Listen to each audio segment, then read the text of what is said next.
Hi guys, welcome back to my channel, Mark and My Vlogs. For today's food vlogging, meron po tayong Battle Patong, the famous Battle Patong in Tuguegarao. Ayan, ang in-order ko ay special, so it cost 120 with matching sabaw.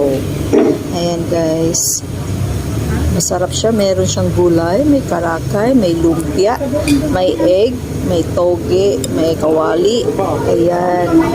Kaya manganta yun guys. Ayan. Medyo fat din to. Ayan. Kung gusto nyo dagdagan ng noodles, syempre dagdag din ng bayad. Ito guys. O, ayan. Tapos, meron niyang kasamang ito, may sili, sibuyas, toyo, kalamansi. Ilalagay mo lang yan dito. Dito, ayan.